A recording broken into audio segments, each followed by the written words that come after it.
Bonjour à tous et bienvenue sur ma chaîne. On va reprendre les vidéos travaux aujourd'hui et je vous avais laissé du coup avec mon salon qui était terminé. Je m'étais attaqué à la salle à manger et du coup j'ai eu voilà, quelques jours de repos. Je suis parti dans le sud comme vous pouvez le voir sur cette magnifique vidéo. Du coup on reprend tout de suite avec la dure réalité des travaux. Je dois enlever le vieux contour de porte, je sais pas comment on appelle ça, un bloc porte. Mais en fait, les vis sont abîmées, du coup je n'arrive plus à les enlever.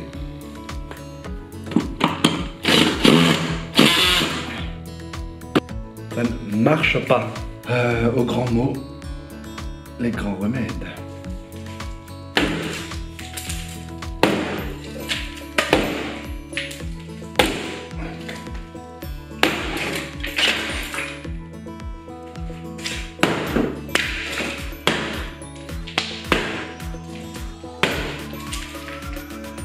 Le truc c'est de savoir où il faut s'arrêter, parce que si je commence à déglinguer plus qu'il n'en faut,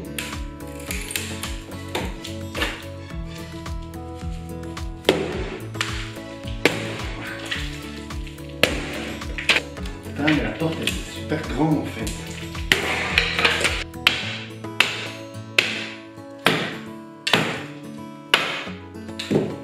Afin de profiter de ce moment un maximum, je vous propose de revoir l'action au ralenti. Comme ça, ça ferait un truc droit, comme ça.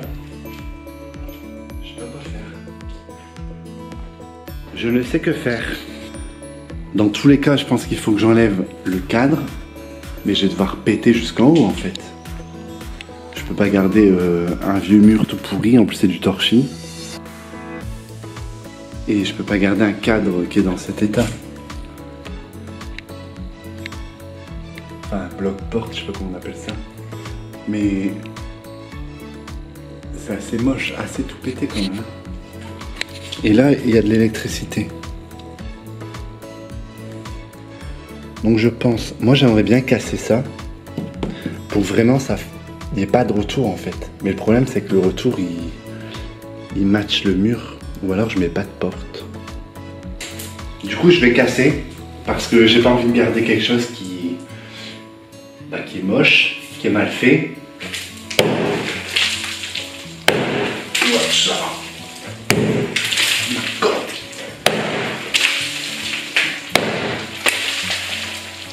Attendez, vous voyez pas le meilleur, the best, c'est lourd.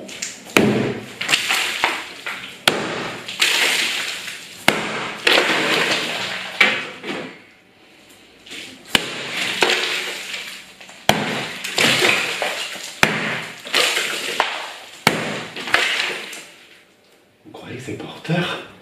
Pas penser à cette éventualité qu'il y ait des briques.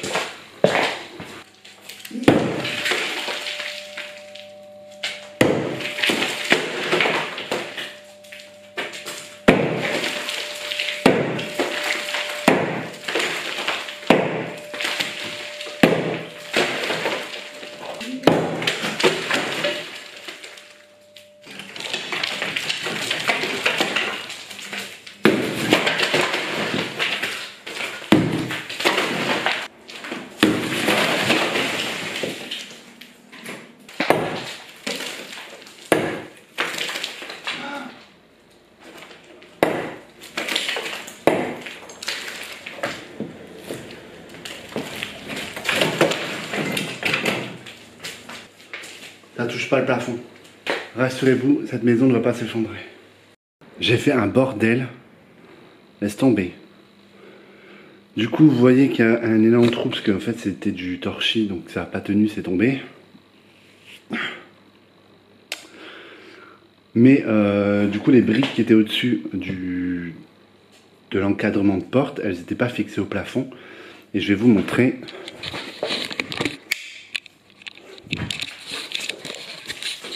En fait, il y a une poutre là. Donc c'est la poutre qui soutient le plancher, elle part des deux côtés.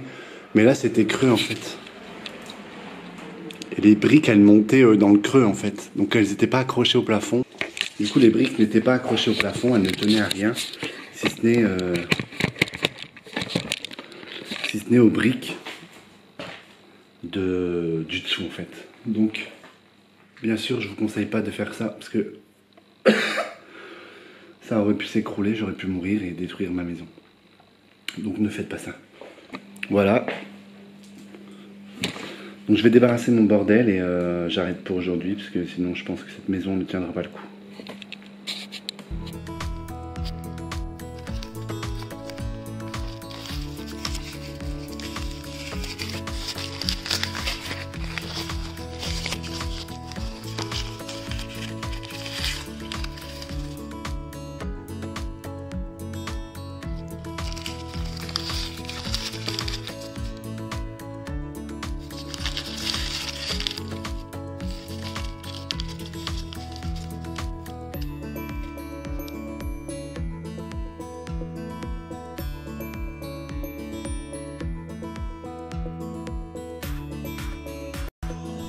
Maintenant, je vais m'attaquer au deuxième mur qui a besoin d'être bien rafraîchi. Donc, je pouvais pas me permettre de mettre simplement de l'enduit puisque le mur est très abîmé. Vous le voyez, je vais simplement coller en fait des plaques de placo. Donc, c'est une technique différente de ce que j'avais utilisé dans le salon. Mais on verra si ça passe au niveau de la salle à manger. Et vous le voyez, j'ai dû enlever le papier peint et les plinthes. Et comme vous pouvez le voir sur la vidéo, le mur est très abîmé, donc ça valait pas le coup de tout réenduire. Je pense que ça m'aurait pris beaucoup plus de temps que de simplement coller des plaques de placo. Donc pour coller les plaques de placo directement sur le mur, j'ai pris du mortier-colle que j'ai trouvé chez Brico Dépôt. Ça coûte vraiment pas cher, c'est assez facile à faire, simplement mélanger de l'eau. Et ensuite, je vais avoir une texture qui est très collante et je vais mettre en fait des points assez épais sur tout l'arrière de la plaque de placo pour ensuite la poser sur le mur et en espérant que ça tienne correctement.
Vous voyez que le résultat est plutôt pas mal, ça lisse complètement le mur, les plaques de placo sont faites pour ça. Et j'ai rajouté quand même quelques vis pour bien maintenir les plaques sur le mur. Et j'ai bien sûr abîmé la plaque de placo, donc je vais pouvoir reboucher le trou en même temps que je vais faire mes bandes de calicot.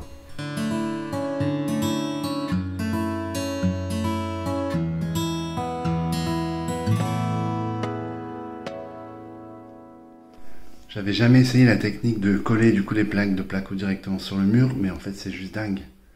Ça va super vite. Là j'ai déjà fait 3 plaques en un quart d'heure, même pas. Bon après je pense que les plaquistes vont super vite avec les vis. Hein.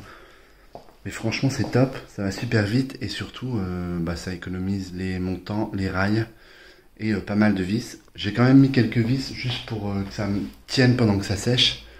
Et je pense que ce sera nickel. Après le mortier ça va vite à préparer et ça coûte pas très cher donc franchement c'est une bonne technique. Je suis en train de couper du coup la plaque de placo qui va venir faire la dernière partie du mur. Je déteste couper des plaques de placo, ça me gonfle.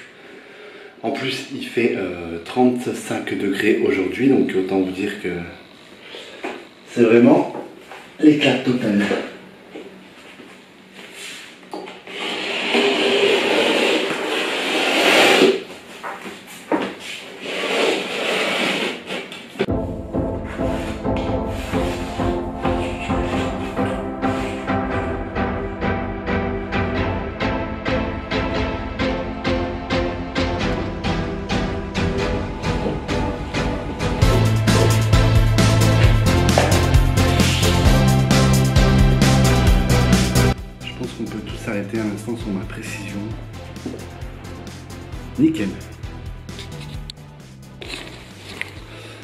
Qu'est-ce que je disais déjà à propos de la précision?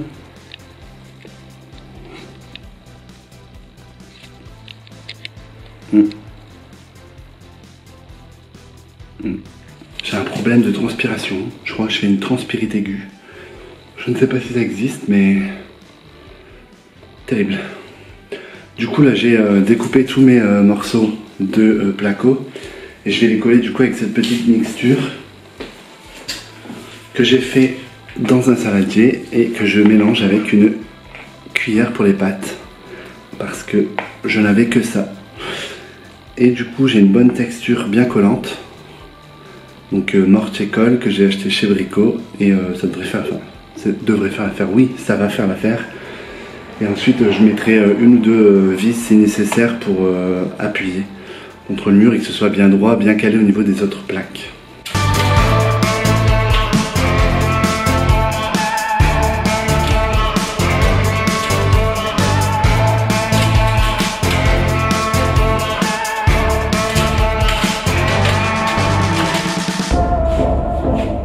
Franchement, cette technique, c'est ma technique préférée. Je pense que je vais faire ça en haut. Je dois refaire aussi ma deuxième chambre. Je vais coller, c'est sûr et certain, je vais coller. Je trouve que ça va beaucoup plus vite. C'est beaucoup moins chiant qu'avec les rails et les montants.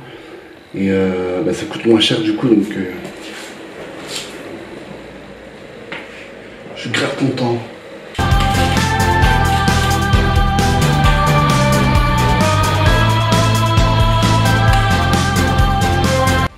Donc là j'ai mis mes plaques avec la colle, je vais mettre quelques vis pour aplatir les endroits où ça sort un peu et mettre tout à niveau. Bon, aujourd'hui c'est ponçage et enduit. Je vais poncer la première couche d'enduit et commencer la deuxième couche d'enduit. Donc vous voyez, aujourd'hui je suis préparé, j'ai l'impression de vivre avec Dexter. Mais j'ai tout protégé parce que j'en avais un peu ras le cul de la poussière. Donc normalement, je devrais être tranquille pour cette fois-ci. Le but c'est de faire ponçage enduit aujourd'hui. On est dimanche, il est 10 h du matin. Et le but c'est de finir aujourd'hui du coup le ponçage, la deuxième couche. Et on verra si ça sèche assez vite pour faire le ponçage de la deuxième couche.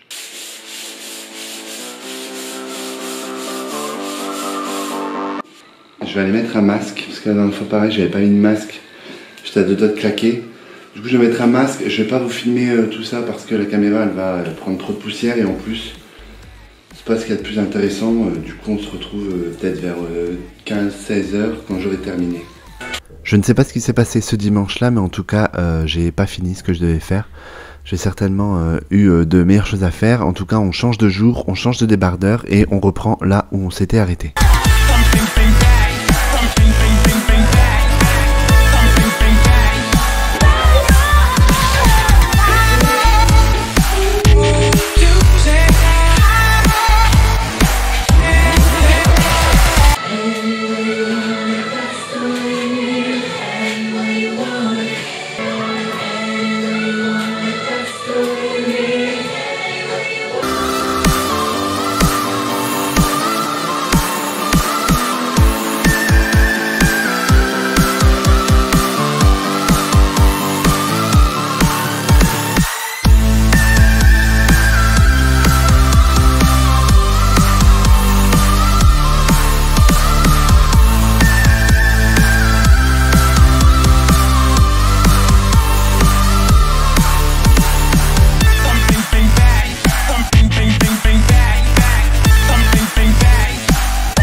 Bon, on se retrouve pour un petit update de l'avancement des travaux. Donc vous pouvez voir derrière moi au niveau de la peinture, j'ai mis une première et une deuxième couche sur les murs. Il me reste une couche à mettre sur le plafond, on voit encore pas mal de traces juste ici. J'ai également rebouché le trou qui était ici, j'ai mis du placo et je suis en train de faire les passes d'enduit. Ensuite j'ai commencé, vous voyez, à mettre les corniches, puisqu'il va falloir que je repeigne tout, donc autant que je finisse tout ce qui est à repeindre, comme ça je ferai une seule couche pour tout. Et là vous voyez du coup le trou, le plafond qui était extrêmement troué, qui est en train d'être presque terminé. Là je dois finir de mettre la moulure, comme ça vous voyez ça se voit plus du tout. Et vous voyez tout ce qui était abîmé, donc là ça a été enduit, repeint. Et en fait on est pas mal, j'ai presque fini. J'ai aussi mis le parquet, il me reste à finir la moitié, enfin cette partie du parquet. Mais j'avais mal calculé, donc il faut que j'aille en racheter chez Leroy Merlin. Ensuite ce meuble va être repeint. Je vais changer les poignées, donc je vais faire un petit... voilà, petite customisation de meubles. La table va changer également, je dois aller en chercher une nouvelle sur le bon coin. Et on est pas mal. Et il me reste à cacher les fils. Juste ici, il faut que je trouve une solution pour cacher les fils. Mais en tout cas, je pense que la première vidéo, ce sera les finitions et le petit reveal. Ça va faire du bien. Et ensuite, on s'attaquera à la cuisine derrière. En tout cas, merci à vous de me suivre et de regarder les vidéos. J'ai été validé en tant que partenaire YouTube aujourd'hui, donc c'est une bonne nouvelle pour moi. Donc merci à vous et n'hésitez pas à partager, à aimer la vidéo, ça m'aide beaucoup pour le référencement et aussi pour que d'autres personnes puissent découvrir la chaîne et les vidéos. Et ça fait surtout plaisir d'avoir un petit feedback de votre part. N'hésitez pas à mettre des commentaires si vous avez des questions. Alors je suis pas professionnel du tout, mais je pourrais peut-être vous dire comment moi j'ai fait. Et du coup moi je vous dis à bientôt pour une nouvelle vidéo. Ce sera certainement une vidéo série culte. Je ne sais pas encore laquelle, il faut que je la tourne. Mais on se dit à bientôt sur cette chaîne.